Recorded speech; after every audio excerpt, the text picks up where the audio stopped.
쉼없이 행보하셨고 그리고 복음을 전하셨습니다. 이제 12장 오늘 본문을 통해서 이제부터 주님이 내가 때가 되었다 라고 말씀하셨습니다. 영광 얻을 때가 왔다 이렇게 말씀하시면서 이제 그 영광을 얻기 위하여 예루살렘으로 입성하고 계신 것입니다. 그런데 예수님이 이 영광을 얻을 때가 왔다라고 말씀하시면서 이제 그 때를 이루기 위하여 오시는데 겸손하게 임하셨다고 본문은 얘기합니다. 우리 12절부터 15절입니다. 12절부터 15절 같이 읽도록 하겠습니다. 그 이튿날에는 명절에 온 종려나무 가지를 가지고 맞으러 나가 외치되 호산나 찬송하리로다 주의 이름으로 오시느니 곧 이스라엘의 왕이시여 하더라. 예수는 한 어린 나귀를 보고 타시니 이는 기록된 바 시온 따라 두려워하지 말라. 보라 너의 왕이 나귀 새끼를 타고 오신다 함과 같더라. 아멘. 예수님께서 예루살렘으로 오신다는 것을 사람들이 듣고 예수님께 몰려와서 예수님을 맞이했습니다. 그리고 그들의 손에는 우리가 잘 아시는 종려나무 가지를 들고 있었고 그것을 흔들며 이렇게 외쳤습니다. 호산나 찬송하리로다 주의 이름으로 오시느니 곧 이스라엘의 왕이시여 라고 외치면서 그들은 환호했습니다. 이들이 이렇게 외친 것은 사실은 6월절에 외치는 외침이 아니었고 6월절엔 그냥 양 잡고 들어오는 것이었습니다.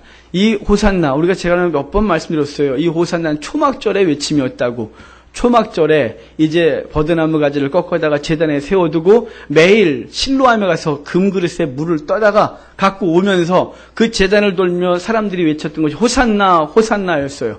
여호와여 우리를 구원하소서 여호와여 우리를 구원하소서.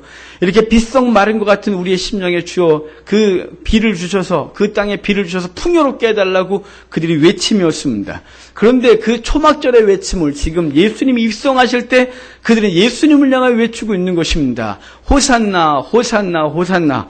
이것은 그들이 예수 그리스도가 그 초막절에 그 실로암물을 떠다가 부으면서 물을 달라고 했던 것처럼 그 목마름에서 해결함을 받게 해달라고 했던 것처럼 바로 예수님이 자신들을 구원해 줄 구세주라고 외치고 있는 것입니다. 그렇게 인정하고 있는 것입니다. 우리가 이미 잘 알고 있듯이 예수님께서 예루살렘에 입성하시면서 타신 동물 짐승이 있습니다. 그건 나귀입니다. 그것은 이미 스가랴서 9장 9절에서 이렇게 예언했었습니다. 시온에 따라 크게 기뻐할지어다. 예루살렘에 따라 즐거이 부를지어다. 보라 내 왕이 내게 임하시나니 그는 공의로우시며 구원을 베푸시며 겸손하여서 나귀를 타시나니 나귀의 작은 것 곧 나귀의 새끼니라 라고 예언되어 있었는데 이 말씀대로 주님은 나귀의 새끼를 타고 입성하고 계신 것입니다. 이렇게 메시아이신 예수님께서 어린 나귀를 타신 것은 평화와 겸손을 상징하는 것이었습니다. 당시 왕은 노새를 탔고 그리고 장군은 말을 탔습니다.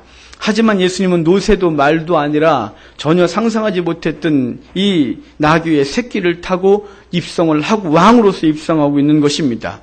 그들처럼 이 땅의 임금들과 그리고 장군들처럼 굴림이나 착취하기 위하여 입성하시는 분이 아니라 겸손으로 섬기며 심지어는 자기의 생명까지 내어주기 위하여 그분은 나귀를 타고 입성하고 있었던 것입니다.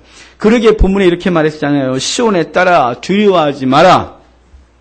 여기에서 시온 따른 예루살렘을 1차적으로 얘기를 하고 나아가서 시온에 따른 교회를 상징하는 말입니다. 교회는 외부적인 공격과 박해가 있었습니다. 그런 교회들에게 두려워하지 말라고 말하는 것입니다. 그 이유는 그분께서 겸손과 평안으로 임하셔서 평화로 통치할 것이기 때문에 그렇습니다. 요한이 이 글을 쓸 때 1차적 대상자였던 초대교회 성도들은 외부적인 박해와 사단의 손안에 있었던 황제와 그를 따른 거짓 선지자들에게 박해와 공격을 당했었습니다. 위축되고 두려웠었습니다. 그런 그들에게 요한은 지금 주께서 말씀하셨던 구약에서 예표했던 이 말씀을 가지고 우리에게 주시면서 두려워하지 마라. 주님께서 우리 가운데 임재하여 계시다라고 말씀하고 있는 것입니다. 그러므로 두려워하지 맙시다. 주께서 우리의 삶 가운데 이미 거하고 계시다는 사실을 믿으시기를 바랍니다. 또한 예수께서 나귀를 타시고 예루살렘에 들어가신 것은 죽었다가 다시 살아나서 메시아의 영광을 얻으실 것을 예표하는 행동 설교셨습니다. 그가 장차 죽었다가 다시 살아나심으로 만민이 그를 따르게 될 것을 예표한 사건입니다. 이 사실은 바리새인들도 무의식적으로 예언하였는데 바리새인들은 본문 19절에서 서로 말하여 이르되 이렇게 말했습니다. 볼지어다 너희 하는 일이 쓸데없다. 보라 온 세상이 그를 따르는도다. 이렇게 말해서 바리새인들의 입을 통하여 예수 그리스도를 많은 사람이 따르고 있다는 사실을 인정하고 그들도 볼 수밖에 없었습니다. 사실 사람들뿐 아니라 제자들도 당시에 예수님께서 나귀를 타고 입성하시는 것이 정말 이상한 모습으로 비쳤습니다.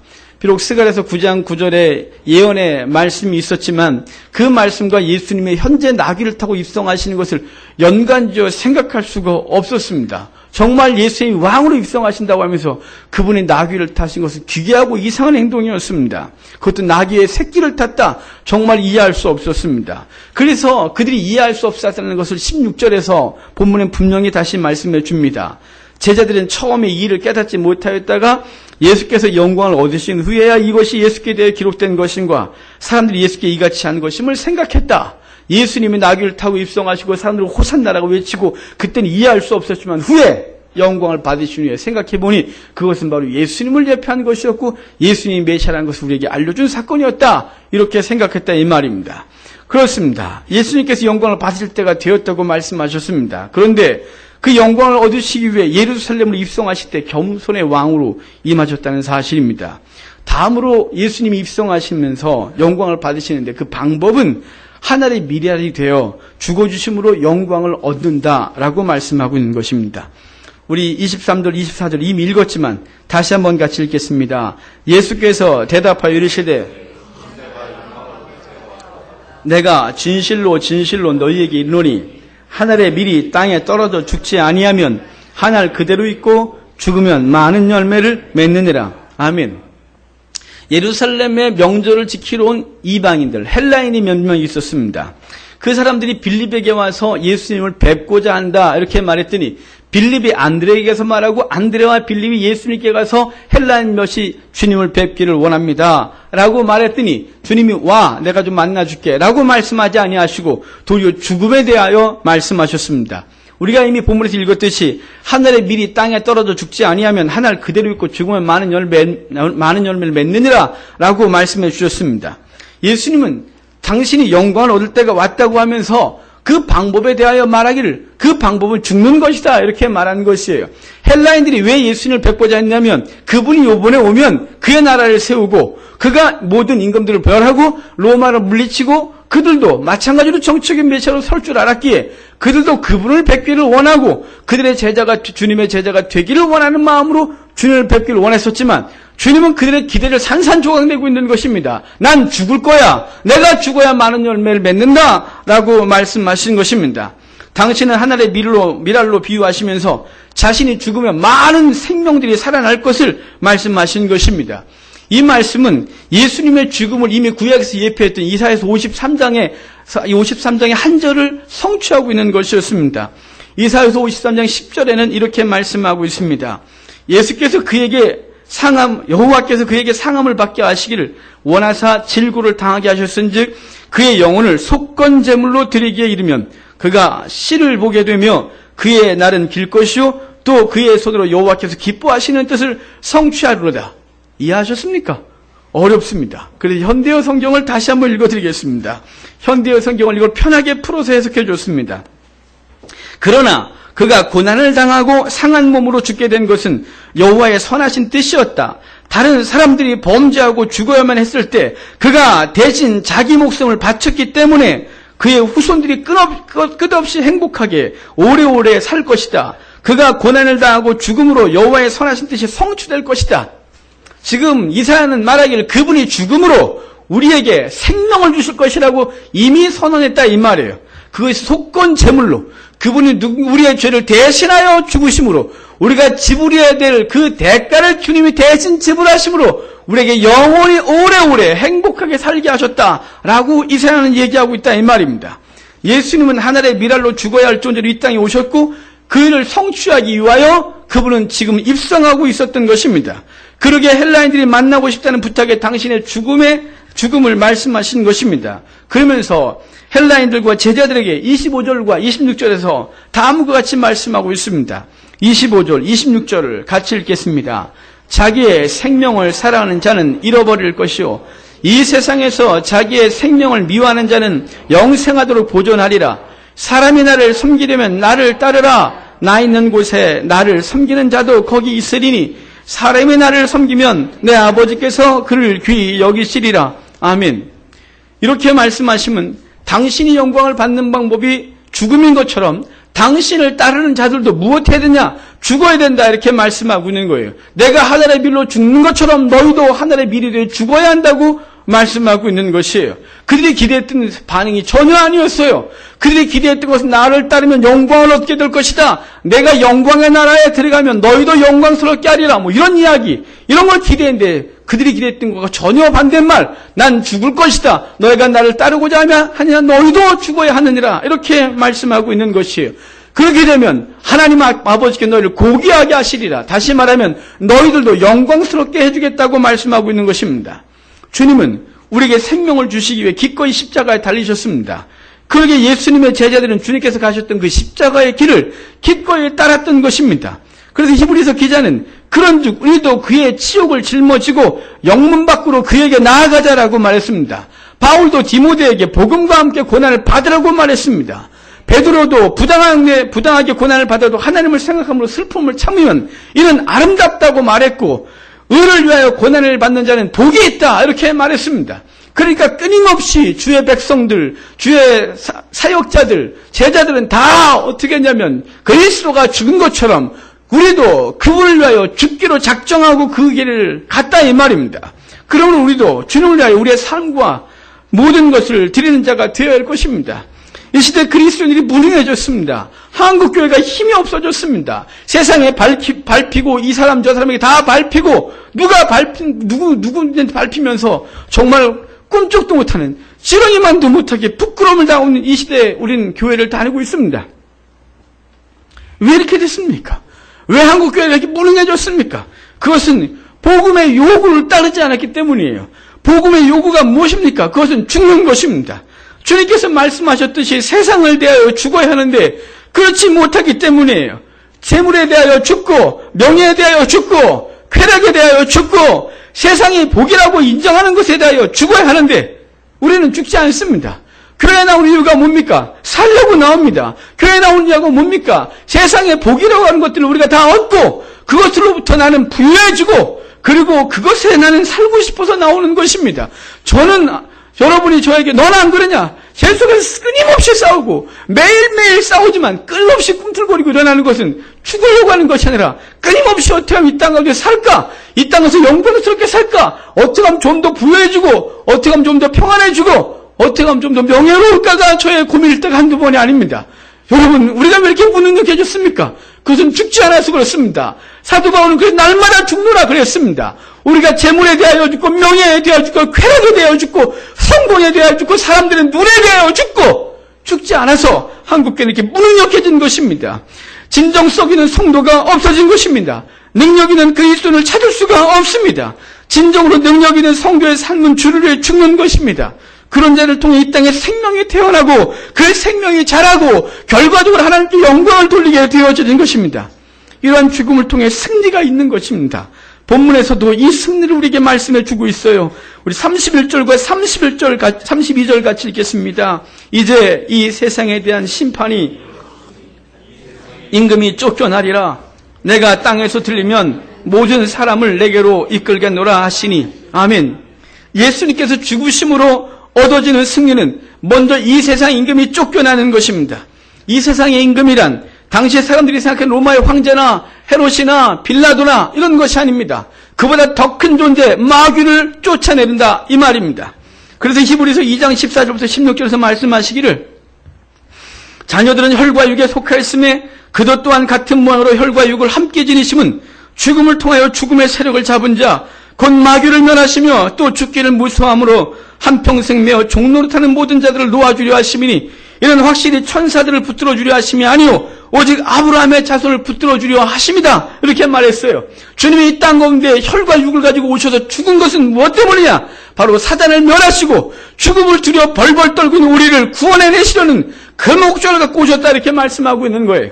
요한복음 16장 33절에서도 이것을 너희에게 이르는 것은 너희로 내 안에서 평안을 누리게 하려 함이라. 세상에서 너희가 환난을 당하나 담대하라. 내가 세상을 이겼다. 이렇게 말씀해 주신 것이, 주님은 무엇을 통해 이기셨습니까? 권력을 통해 이겼습니까? 칼을 통해 이겼습니까? 많은 재물을 통해 이겼습니까? 아닙니다. 죽음을 통해 이기신 것입니다. 죽음을 통하여 그 이김을 성취하신 것이라 이 말이에요. 그러므로 기독교의 승리는 세속적인 힘에 있지 않습니다. 그 세속적인 힘을 의지하여 세상을 이길 수가 없습니다.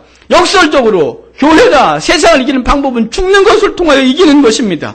이 말씀에 1차 신자였던 초대교회 성도들도 로마 정권으로부터 수도 없는 박해를 받았지만 그들이 많은 사람들로 군중이 나가 싸웠거나 피켓을 들었거나 하지 않았습니다. 총 칼을 들지 않았습니다. 세속적인 힘으로 그들을 대항한 적이 없습니다. 도리어 가장 나약한 모습, 죽음이라는 것을 이겼던 것입니다. 검투장에 그들이 놀이기로 들어섰을 때 그들은 칼을 빼지 않았습니다. 자신이 분명히 이길 수 있는 상대였음에도 불구하고 자신은 기꺼이 상대에게 죽임을 당했습니다. 왜 죽었을까요? 그 죽는 것이 이기는 것이기 때문에 그렇습니다. 그 죽음의 서울을 장장 300년을 지냈습니다. 300년이 지난 이후에 로마는 기독교 앞에 무릎을 꿇었던 것입니다. 죽음을 통하여 이긴 것입니다. 또한 주님의 죽으심으로 얻은 승리의 두 번째 현상은 모든 사람이 죽기로 오게 된다는 것입니다. 우리도 그걸 원하지 않습니까? 하박국이 원했던 하나님을 인정하는 것이 온 세상에 가득한 나라를 무엇을 통해 얻는 것이냐? 세상의 힘이 아니라 바로 예수 그리스도의 죽음을 통하여 많은 사람들이 죽게 돌아오게 된다 이 말입니다. 그런데 그 일이 무엇을 통해 되냐? 주께서 들림을 입으면 이래요. 내가 땅에서 들리면 모든 사람이 주께로 돌아오게 될 것이라고 말하고 있는 거예요. 주께서 들림을 얻는다 이 말이 이미 요한복음 3장에서 이미 얘기했었어요. 니고데모의 대화 속에서 이렇게 말했었어요. 모세가 광야에서 뱀을 든 것 같이 인자도 들려야 하려니 이는 그를 믿는 자마다 영생을 얻게 하려 함이라. 그러니까 노뱀이 달린 것처럼 나도 들려야 한다 라고 이미 선언하셨었고, 지금 주님은 다시 이제 그 들어가시는 그 상황 속에서 내가 달리면, 내가 들림을 얻으면, 그러면 많은 사람들이 내게로 돌아오겠다고 말씀하고 있는 거예요. 예수님께서 나무에 달린다는 것은 단순한 죽음이 아니잖아요.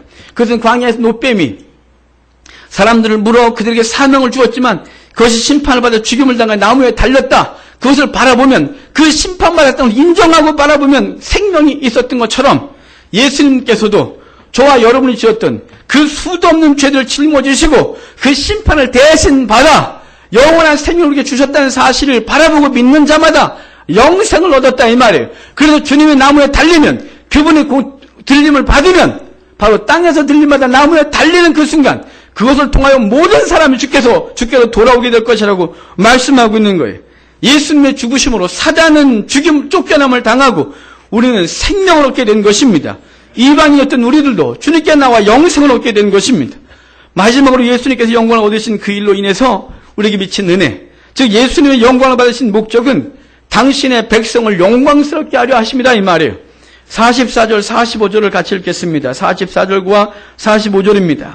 예수께서 외쳐 이르시되 나를 믿는 것이 아니요 나를 보내신 이를 믿는 것이며 나를 보는 자는 나를 보내신 이를 보는 것이니라. 아멘. 예수님은 당신과 하나님을 일치시켰습니다. 나를 보는 자는 하나님을 보는 것이고 나를 믿는 자는 하나님을 믿는 것이다 이렇게 말씀하셨어요. 이는 당신이 바로 하나님이라는 사실을 분명히 선언해주고 있는 것이에요.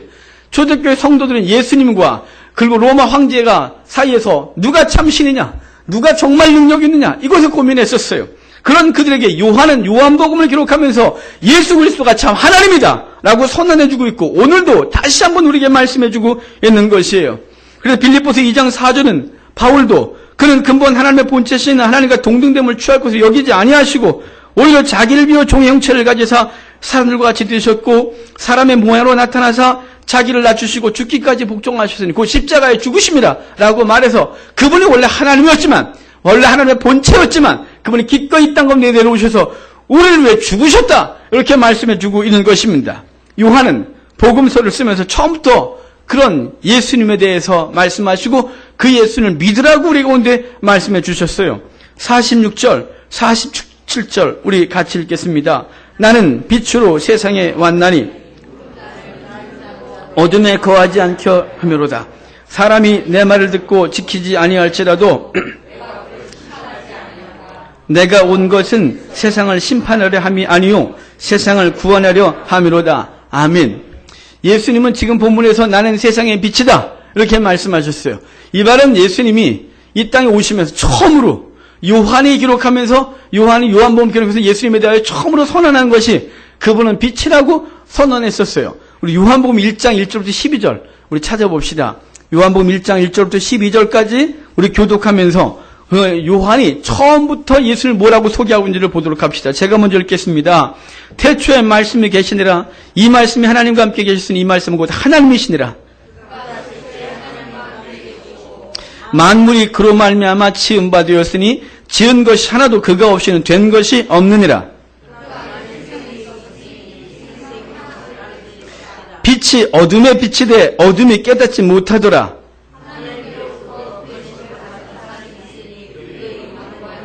그가 증언하러 왔으니 곧 빛에 대하여 증언하고 모든 사람이 자기로 말미암아 믿게 하려 함이라.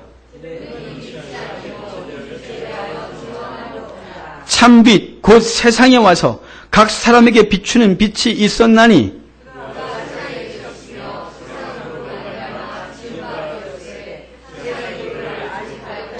자기 땅에 오매 자기 백성이 영접하지 아니하였으나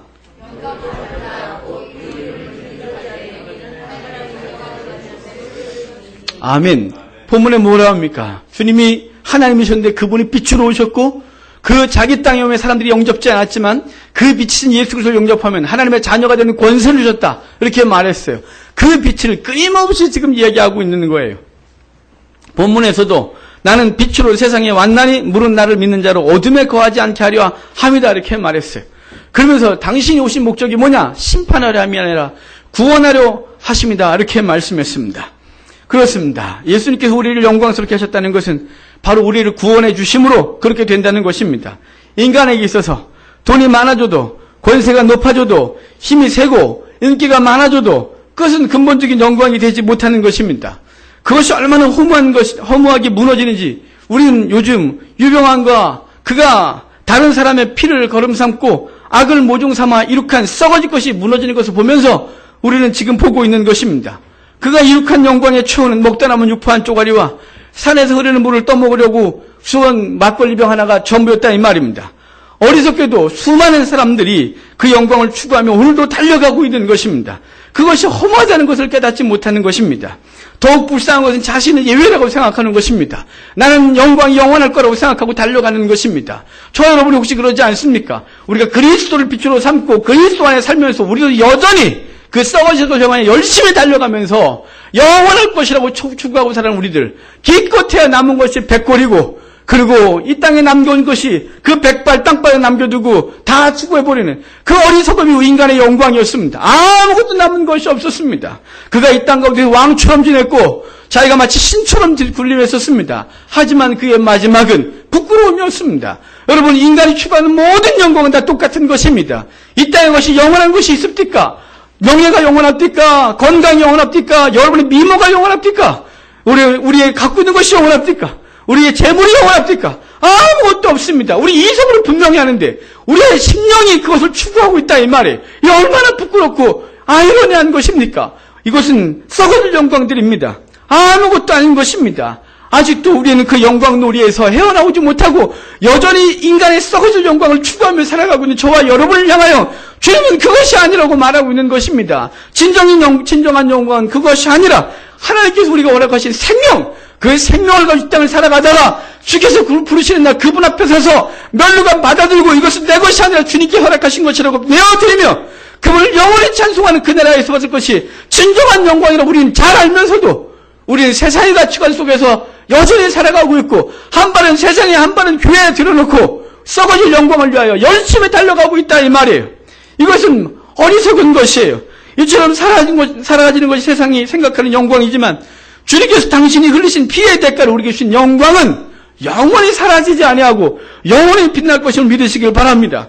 그러게 이사야서 60장 19절로 20절에 이렇게 말해요. 다시는 낮의 해가 내 빛이 되지 아니하면 달도 내게 빛을 비추지 않을 것이래요. 오직 여호와가 내게 영원한 빛이 되며 내 하나님이 내 영광이 되리니 다시는 내 해가 지지 아니하면 내 달이 물러가지 아니할 것은 여호와가 내 영원한 빛이 되고 내 슬픔의 날이 끝날 것이다. 해도 달도 사라지만 그분은 사라지지 않아서 그분이 우리의 해와 달이 되고 그리고 우리에게 주신 이 빛이 영광이 영원할 것이라고 말하고 있는 것이에요. 이 존귀한 영광을 갖고 있는 사람들이, 이 존귀한 존재들이 딸 것들을 추구하고 살아간다는 거죠. 얼마나 이상한 것이에요. 왕자가 그것 신분 버리고 거지처럼 살아간다면 이게 얼마나 어리석고 답답한 것이에요. 우리는 하나님을 영광으로 두고 있고 그분은 우리의 해와 달로서 살아가고 있다 이 말이에요. 그러면 우리가 추구할 삶이 무엇인지 분명히 오늘 본문에서 말하고 있는 거예요. 성도 여러분, 예수님은 오늘 본문을 통해서 당신께서 영광을 얻을 때가 왔다라고 말씀하셨어요. 이 말씀의 의미를 이미 보았듯이 당신께서 죽을 때가 되었다 이 말이에요. 이 예수님의 죽음을 통해서 본인도 영광스럽게 되었고 그 영광은 바로 저와 여러분에게 생명을 주시는 것으로 완성하셨다 이 말이에요. 이 놀라운 주님의 은혜를 기억하며 하나님의 영광을 위해 생명이 다한 날까지 주께서 기뻐하신 삶을 살아가는 성도가 되기를 주의 이름으로 축복합니다. 세월을 허비하며 주어진 은사를 땅에 묻고 썩어질 것에 목숨을 걸고 사는 어리석은 자가 아니라 주의 나라의 회복을 위해 대가를 지불하여 사고를 사고 많이 맡긴 자에게 많이 차시는 하나님을 기억하며 주께서 주신 복과 은사를 사용하여 이익을 남기고 이 땅에 썩어질 것을 투자해 하늘에 사라지지 않는 영원한 보화를 쌓는 저와 여러분 되어 이 땅에서 영광스럽게 주신 이 생명을 영광스럽게 살아가고 그분의 나라에서 영원하기를 주님 축복합니다. 기도하